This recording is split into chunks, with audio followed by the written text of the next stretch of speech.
Establecer los límites entre lo público y lo privado constituye hoy en día un debate entre el gobierno y la sociedad. Si bien es cierto que existen disposiciones legales que intentan proteger los datos personales, también es una realidad que la gran cantidad de información que se puede encontrar en los medios de comunicación, aunada a la constante interacción que cientos de personas tenemos diariamente, nos han hecho olvidar que transitamos indefinidamente entre ambos campos y que difícilmente nos percatamos de dónde comienza lo privado o bien dónde termina lo público. Todo esto nos lleva a reflexionar sobre la necesidad de contar con nuevos instrumentos legales que limiten la acción de terceros sobre la difusión, distribución o comercialización de los datos de la vida privada. Hoy, en Sociedad Transparente, hablaremos de los alcances y las ventajas de contar con una ley específica para la protección de los datos personales. Acompáñenos. Actualmente, solamente hay 6 estados de la República que cuentan con leyes de protección de datos personales. Estos son Colima, Distrito Federal, Guanajuato, Morelos, Sinaloa y Tlaxcala. Y es que el derecho de acceso a la información tiene que dar lugar al derecho a la privacidad. Según José Luis Soberanes, presidente de la Comisión Nacional de Derechos Humanos, no puede existir un derecho absoluto. ¿Se puede considerar el derecho de acceso a la información como un derecho fundamental que da pie a otros derechos? Sí. En todo caso, entonces, estaríamos hablando de un derecho humano. Sí, así es concebido ya en la actualidad el derecho a la información como un derecho humano y que da pie a otros derechos, como por ejemplo pues el derecho a la privacidad. Antiguamente en México pues la privacidad pues estaba en una especie como de limbo, ¿no? Y el mismo derecho de acceso a la información pública ahora ha llevado ya a que haya un derecho a la privacidad, a los datos personales, a la protección de datos personales, etcétera. Entonces uno nos está llevando a otro derecho y a perfeccionar más lo que tiene que ser el derecho a saber. Justamente estamos hoy en un evento organizado por la Comisión de Derechos Humanos cuando nos damos cuenta que en esta era digital, en esta era cibernética, hay un indiscriminado uso y manejo de la información de los particulares. Frente a ello, ¿qué nos queda por hacer? ¿Cuál sería en este caso la postura de usted como presidente de la Comisión de Derechos Humanos para el respeto a la privacidad de los mexicanos? Sí, como le decía yo hasta hace un momento, no hay un derecho absoluto, ni el mismo derecho a la vida es absoluto, ¿verdad? Hay la necesidad de que los diversos derechos fundamentales tengan que ser regulados, ¿verdad? Para eso son las leyes reglamentarias. Entonces yo creo que el derecho de acceso a la información pública, tiene que ser reglamentado por la ley. ¿Cuál es el principal riesgo, doctor, si no avanzamos en esta materia, cuando pareciera que en la red justamente no hay un rostro sobre el cual se pueda enmarcar esta regulación o un marco jurídico que pese sobre aquellos que hoy manipulan esta información de los datos personales? Bueno, pues precisamente aquí es la importancia de las leyes, ¿no? De que vengan a regular el acceso a los bienes públicos, como puede ser, por ejemplo, Internet. ¿Pero qué pasa en el país con estas leyes que protegen los datos personales? Colima fue el primer estado en contar con una ley de este tipo. Sin embargo, su aplicación no es sencilla, ya que todas las instituciones deben de tener registrados los datos personales y, por lo tanto, todos deben conocer la ley. Así lo afirma Salvador Rodríguez Mendoza, presidente de la comisión de ese estado. Sabemos que también ustedes cuentan con la Ley de Protección de Datos Personales. ¿Por qué es importante esta ley? ¿Para qué sirve al ciudadano? Bueno, de entrada le digo que Colima es el primer estado que hizo una ley de protección de datos personales. Actualmente creo que existen 4 estados más que la tienen. Nosotros en Colima empezamos con esta ley casi a la par con la que acabamos de platicar. Y la verdad es que es una ley que de alguna manera equiparada, ¿sí?, a la de información, es muy buena porque da lugar a que en este caso sí se sepa muy bien cuáles son y qué debe de ser en razón a la protección de datos personales. ¿Cuáles son los riesgos cuando no existe una ley de protección de datos personales? Los riesgos que se corren son, ya ve que actualmente se manejan pues muchísimas bases de datos. En Colima, afortunadamente, dentro de la ley señala que los obligados son tanto los particulares, pues como el propio, las propias instituciones. Y en este caso, pues aunque en las instituciones pues tienen todo cautivo y de alguna manera lo protegen, y si no lo protegen saben que hay una ley que les va a hacer la denuncia. En los particulares también manejan muchos datos personales y se corren bastantes riesgos, como lo hemos visto en otros lugares. Hay violación a los datos personales, inclusive pues hay clonaciones, hay muchas cosas que se dan, y que desgraciadamente donde no hay ley es muy difícil hacer valer ese derecho para que sea restituida a la gente cuando son violados sus derechos.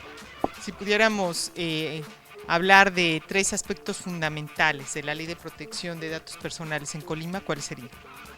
Pues 3 aspectos fundamentales serían que todas las instituciones deben de tener registrados los datos. Esa sería una, y los particulares también. La otra, que todos deben de conocer la ley, porque deben de saber hasta dónde llega la ley y hasta dónde les permitiría manejar bases de datos. Y la otra sería pues para realmente estar protegiendo a las personas.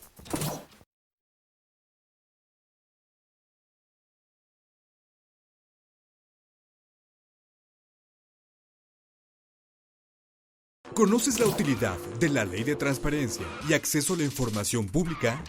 Yo creo que sí, realmente saber lo que hace nuestra parte de nuestros recursos, en qué los está utilizando, ¿no? En qué nos está beneficiando y en qué está aportando, ¿no?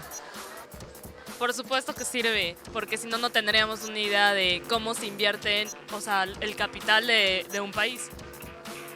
Pues igual con eso que están haciendo transparencia, pero o sea, que lo demuestren mejor, porque como que no ponen todo, solo lo que les conviene. Tal vez si la aplicáramos bien, sí, porque también nosotros como ciudadanos no nos interesamos en saber qué es lo que están haciendo con nuestros recursos, entonces también nosotros tenemos que poner de nuestra parte para que esto pueda mejorar, ¿no? Sí, claro que sí, siempre y cuando sí, o sea, es una ley que se debe aplicar al 100%, porque hay muchas veces que aunque dicen que es transparente, hace falta que divulguen más información.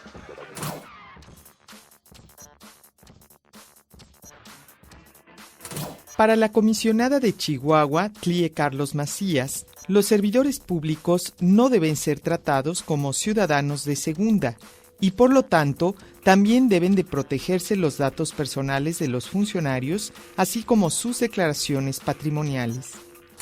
El Consejo General del Instituto Chihuahuense para la Transparencia tuvo la oportunidad de dirimir un conflicto que se suscitó precisamente a partir de una solicitud de acceso a la información relativa a declaración patrimonial de un exgobernador del estado de Chihuahua. Esto fue hace ya 2 años, en donde, bueno, el Consejo General debatió de una manera seria, importante, sobre lo que se consideraba que debiera ser información pública, ¿sí?, por tener que ver con dinero público, y aquello que era algo estrictamente personal y además íntimo, o de la privacidad de este ex servidor público. En este sentido, el debate versó sobre una versión pública de lo que debía considerarse como publicitable a partir de la declaración o de las declaraciones que durante un sexenio estuvo presentando este ex servidor público. El debate se centró finalmente en esa versión pública. Y aquí es importante aclarar, es algo que me gustaría comentar. Se ha tenido por mucho tiempo la idea de que los servidores públicos somos ciudadanos de segunda categoría, que los servidores públicos, por el hecho de cobrar un sueldo que proviene de fondos públicos, tenemos menos derechos que cualquier otro ciudadano. Yo creo que esto es un error. Yo creo que en la medida en que los propios servidores públicos asumamos que efectivamente tenemos una responsabilidad mayor y que es importante que la ciudadanía, para generar confianza, conozca qué hacemos en la función pública, qué tenemos a partir de la función pública, es comprensible que esto deba ser transparentable. Pero ¿hasta dónde llegar en la publicidad? Bueno, la conclusión del Consejo General en el Estado de Chihuahua por mayoría de votos fue una versión pública en donde únicamente se diera a conocer aquello que se derivaba precisamente del sueldo y salario del servidor público como tal. Todos aquellos otros datos derivados de bienes en copropiedad o a partir de un matrimonio en sociedad conyugal o siendo parte de una sociedad como accionista, era algo que podía vulnerar no nada más los derechos de protección de datos del propio servidor público, sino de sus socios o de los copropietarios de sus bienes. En este sentido resolvió el instituto, en este sentido sostiene el Consejo General el criterio de versiones públicas de declaraciones patrimoniales, y yo debo además comentarte que el solicitante tuvo acceso al juicio de amparo. Promovió el juicio de garantías y el juzgador de distrito determinó que la resolución del Consejo General del Instituto estaba pegada de derecho. En ese sentido es que se conserva ese criterio. En el vecino estado de Tlaxcala, se trabaja en armar un registro estatal de datos personales para que la población sepa en dónde se encuentra esta información. Así lo informa la presidenta de la Comisión de Información, Alminés Zamora Gracia. En el aspecto de los datos personales, nosotros lo que estamos en este momento es conformando un registro estatal de datos personales en el cual, primeramente con las entidades públicas obligadas, que en nuestro estado son 133, conformemos de manera primaria un registro estatal en el que las personas al acceder a nuestra página sepan en dónde están sus datos personales. Eso es, al contrario del derecho a la información, es el derecho a guardar en secrecía los datos personales de cada uno de los tlaxcaltecas. ¿Cómo opera esto? Para los poblanos es algo diferente, es algo nuevo y que sin embargo ustedes lo vienen trabajando a partir de esta ley que también contempla y considera pues este derecho a proteger tus datos personales. Mira, en primera instancia, los comisionados, mis compañeros, el comisionado Francisco Miscoal y el comisionado Arturo Popócar, coincidimos en que en esencia lo que se necesita es una plataforma tecnológica bastante cara, que nosotros no tenemos un gran presupuesto y por lo tanto no podemos acceder o tener la posibilidad de que contemos con la misma para albergar todos los datos personales que existen en la entidad. No obstante que somos un poquito más de 1 millón de tlaxcaltecas, los datos personales se repiten en muchas instancias. Claro. Entonces, tendría que ser una plataforma que aguantara un sinnúmero de registros. En este sentido, lo que acordamos es iniciar en primera instancia con un registro en el cual solamente el de las entidades públicas, estas nos envíen, lo estamos conformando, vamos poco a poco, nos envíen el número total de registros. En este caso, el registro civil de Tlaxcala, por ejemplo, nos tiene que enviar 1 millón de registros, que son los tlaxcaltecas vivos, pero el registro público de la propiedad y del comercio nos tiene que mandar también todo el número de registros donde aparezcan datos personales, así el registro de licencias, en fin. Sí.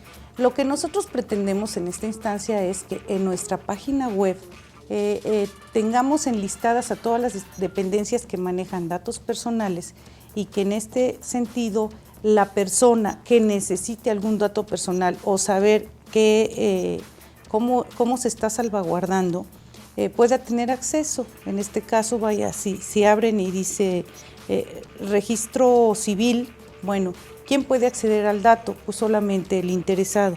Claro. No puede ir otra persona, al contrario de la información pública en materia de aplicación del gasto o de cuestiones de carácter programático, presupuestal, planes de trabajo, en fin, resultados de auditorías, tiene que mantenerse en la mayor secrecía.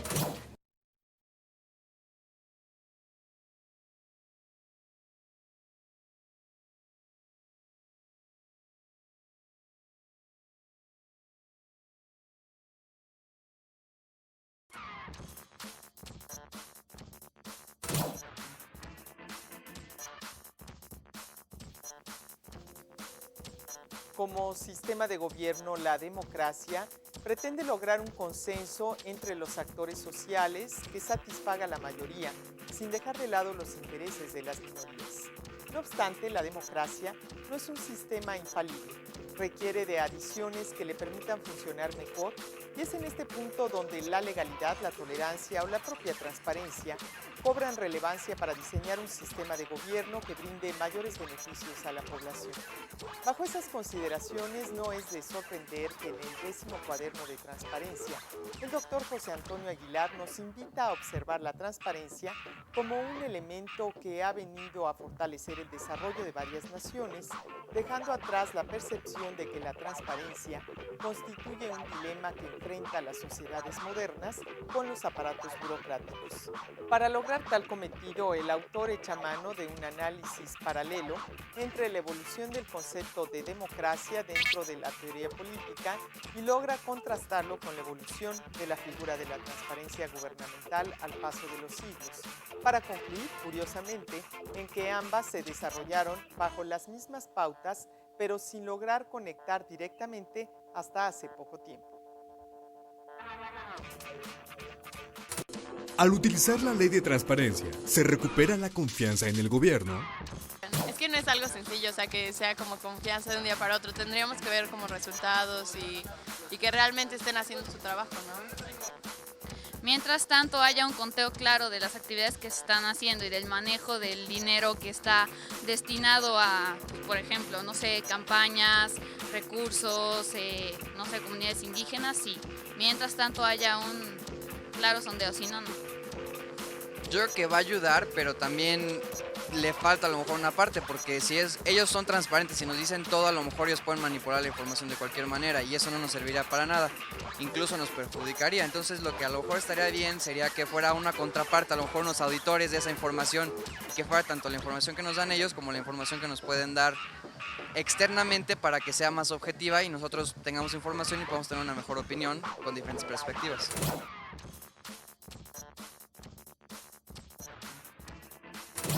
El actual presidente de la Conferencia Mexicana de Acceso a la Información Pública, César López Rodríguez, reconoce que en lo que se refiere a la legislación en materia de datos personales, los avances son limitados y hoy más que nunca se hace necesaria la protección de esa información ante el creciente número de delitos informáticos. Tenemos retos muy importantes y que no solo son retos del propio Instituto de Transparencia del Estado, son retos en materia de protección de datos personales, que tenemos un avance muy poco en el país.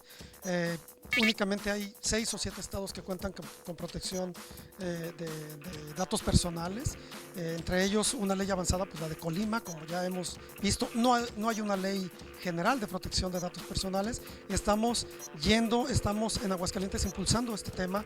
Hemos tenido acercamiento con el Congreso del Estado, con algunos diputados. Obviamente es un tema muy importante porque la protección de datos personales no solo va relacionado con esa privacidad de la persona, sino también con un tema que para mí se me hace primordial, que son los delitos informáticos. No tenemos contemplado en nuestra legislación los delitos informáticos, entonces tenemos que impulsar por un lado la protección de datos en materia de privacidad, pero por otro lado también la cuestión de los sistemas y de los subsistemas que se encargan de recabar, recopilar y resguardar esos datos personales. O sea, hay infinidad de sistemas, incluso hay 5 o 6 sistemas en cada uno de los estados, entonces tenemos que ir unificando y es un trabajo muy arduo, pero sí tenemos que entrarle de frente y poner nuestro esfuerzo. En Puebla, como es sabido, no contamos con una ley de protección de datos personales. Pero ¿cuáles son las implicaciones de ello? ¿Por qué sería importante contar con una ley de esta naturaleza? Habla Antonio Juárez Acevedo. Conocemos que en algunos estados de la República ya existen leyes de protección de datos personales. ¿Por qué es importante que haya esta legislación en la materia y cuál sería en todo caso el alcance de esas leyes? Bueno, el alcance de las leyes de protección de datos personales en otros estados están referidas de una manera más amplia a lo que sucede en el estado de Puebla. En el estado de Puebla solo se protegen los datos personales que están en poder del gobierno. Sin embargo, otros estados han avanzado más en estos temas. De momento recuerdo al Distrito Federal, al estado de Colima, al estado de Guanajuato, que sus leyes de protección de datos personales son muchísimo más amplias. Protegen también los datos personales que tienen las empresas. Recientemente se ha reformado la Constitución de los Estados Unidos mexicanos y ahora se ha determinado que se expidan las leyes de protección de datos personales que van a proteger no solo los datos personales que tiene el gobierno, sino los datos personales que tienen las empresas. Siempre que contratamos un servicio con cualquier empresa privada, esa empresa privada mantiene nuestros datos. Y por lo tanto tenemos derecho también a que así como se protegen los datos que tiene el gobierno, se protejan también los datos que tienen las empresas privadas. ¿Cuál sería la conveniencia de que en Puebla contáramos con una ley de protección de datos personales? Bueno, es un derecho a la privacidad, ha estado establecido en la Constitución, recientemente, como he dicho, se ha establecido de manera concreta. Es conveniente, bueno, pues porque lo ordena la ley, es una garantía que tenemos de que se proteja la confidencialidad de nuestros datos y por lo tanto, pues tan conveniente es porque lo ordena la ley, es legal y es un derecho que tenemos todos a tener un derecho a la privacidad y por lo tanto pues lo ideal es que los diputados expidan de inmediato una ley para cumplir con el mandato de nuestras leyes supremas. Seguridad, custodia, cuidado, consentimiento, respeto y protección son solo algunos de los principios que se deben considerar para prevenir el mal uso de los datos personales y por consiguiente el daño que se pudiera causar a los ciudadanos. Este tema no puede menospreciarse ni dejarse de lado de los asuntos pendientes en la agenda legislativa, tanto federal como local. Por su atención, muchas gracias y hasta la próxima.